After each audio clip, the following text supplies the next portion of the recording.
In the face of the recent ugly racism rows off-field in both rugby league and Australian rules football, one young former Sudanese refugee is forging a path for a whole new community into Australia's cultural heartland.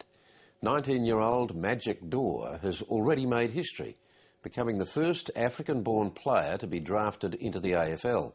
So far, he's only played for North Melbourne's feeder team, and although he might be a year or so from playing his first senior game, that's still quite a feat, considering he only picked up an Aussie rules football 4 years ago. Mary Gearan reports from Melbourne. It's family day at North Melbourne Footy Club and the mood is upbeat. There's a new coach, shiny new headquarters and a playing list full of promise. But it becomes clear fans are decidedly drawn to one rookie, on the brink of a career beyond his dreams and almost beyond his understanding. It's very new, it's not normal, someone my age obviously, but I've never seen anything like it, people lining up for autographs. And why all this attention? He's a really exciting athlete. He's done some things that, you know, a lot of people can't do on the footy field. He's got such a fantastic vertical leap and he's a real X-factor. Last December, with little brother Ajak alongside, dressed for the occasion, Majak Daw made headlines as the first African-born player to be drafted into the AFL. And here we go. The media lapped it up, a name made for marketing, a height of 195 centimetres, and he's grown since then, and a personal story that makes it all the harder for him to comprehend this new world. Majak Daw was born into the civil war in Sudan, and his family fled when he was 9. We lost people, we lost property. There is a lot of restriction of press, or you can be detained without any reason, or maybe if you are not lucky, you will be lost. Majak Daw and his then 7 siblings lived as refugees in Egypt for 3 years. There was a bit of battle in Egypt. Just the people, they didn't treat foreigners that well. So you sort of struggled in another country knowing that you're a foreigner and you're not being wanted. Tonight we're going to watch football. Eventually Australia accepted them and soon the Daws were needing room for 9 kids.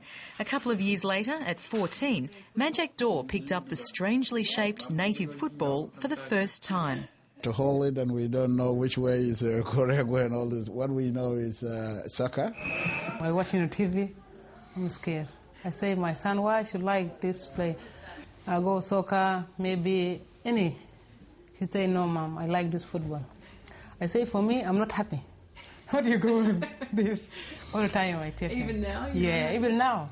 What do you go to? I pray all the time. Please, God have my son. Within just 4 years of Daw picking up the Sherrin and running with it for his local suburban side, he was picked up by a developmental squad. You come down and you're just running around. One step's about 3 metres long and you could run and jump and everything else. So as a football coach, the first thing you see is obviously athletic abilities. He's quite a laid-back character, but once he gets on the footy field, he's quite ferocious in the way that he attacks the ball and attacks the man. When you're under pressure, just grab the ball and just boot it forward. Off-field, Daw is unfailingly described as polite, a quick learner, generous with his time and newfound knowledge with his old club and students back at his old school.